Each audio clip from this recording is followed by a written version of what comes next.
जय श्री कृष्णा। मैं अंशु शर्मा दिशा चैनल की ओर से आप सबका स्वागत करती हूँ।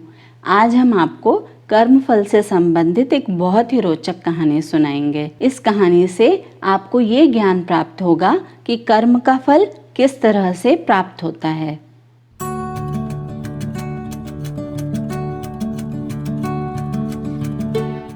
अगर अभी तक आपने हमारा चैनल सब्सक्राइब नहीं किया है तो नीचे सब्सक्राइब बटन पर क्लिक करें, जिससे ऐसी और भी रोचक कहानियाँ आप तक पहुँचती रहें।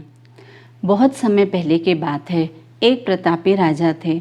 उन्होंने अपने राजमहल में ब्राह्मणों के भोज का आयोजन किया। ये आयोजन उन्होंने अपने बाग बगीचे वाले स्थान पर रखा, इसलिए रसोइया भी उसी स्थान पर जाके भोजन पका रहा था। तो खुले बगीचे में रसोइया भोजन की व्यवस्था कर रहा था। उसी समय आकाश से एक चील निकला। वो चील अपने मुंह में एक सर्प को दबाए हुआ था।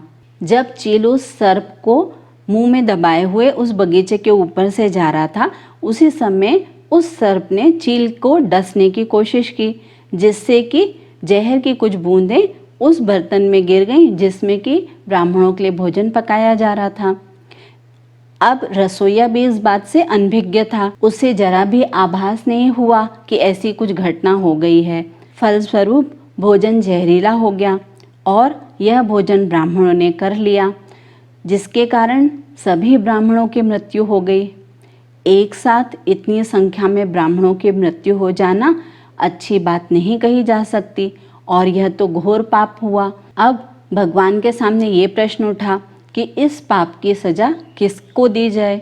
उस राजा को जिसने इस भोज का आयोजन किया था, लेकिन उसे तो पता भी नहीं था कि भोजन में जहर है, या उस रसोइये को जिसने ये भोजन पकाया था। परंतु वह रसोइया भी इस बात से अनभिज्ञ था कि भोजन जहरीला हो चुका है। अब सजा उस चील को दी जाए जो वहाँ से निकला, या उस सर्प को दी जाए जिसने आत्मरक्षा के लिए उस जहर को उगला। अब यह बड़े असमंजस की स्थिति बन गई कि आखिर इस इतने बड़े घोर पाप की सजा किसको दी जाए। इस कर्म की सजा के लिए काफ़ी दिन बीत गए। फिर एक दिन हुआ यूं कि कुछ ब्राह्मण उस नगर में आए और उन्होंने एक महिला से राजमहल का पता पूछा। उस महिला ने राजमहल का पता बता दिया, लेकिन पता बताने के बाद उस महिला ने उन ब्राह्मणों से कहा कि तुम जा तो रहे हो राजमहल, लेकिन थोड़ा संभल के जाना, क्योंकि ये जो राजा है ब्राह्मणों को भोजन में जहर मिलाकर दे देता है। बस उस महिला के इतना कहते ही भगवान ने कहा कि इस कर्म का फल का अधिकारी मुझे मिल गया है। सभी ने कहा, वो कौन है प्रभु? उन्होंने कहा, इस महिला को इस कर्म की सजा दे दी जाए। तब सभी आश्चर्यचकित हो गए और उन्होंने कहा कि ये क्या प्रभु, ऐसे कैसे? आपने जिस कर्म की सजा उस महिला को दी है, उस समय तो वहाँ मौजूद भी नहीं थी। ना उसने जहर मिलाया, ना उसने भोज कराया, ना उसने भोजन पकाया, फिर उसकी सजा उसे क्यों दे रहे हैं? तब ईश्वर ने कहा कि किसी भी कर्म का आनंद जो सबसे ज़्यादा लेता है, उसी को उसका फल भुगतना पड़ता है। इस पूरे प्रकरण में ना रसोइये को आनंद की अनुभूति हुई, ना राजा को आनंद की अनुभूति हुई, ना सर्प को और ना चील को।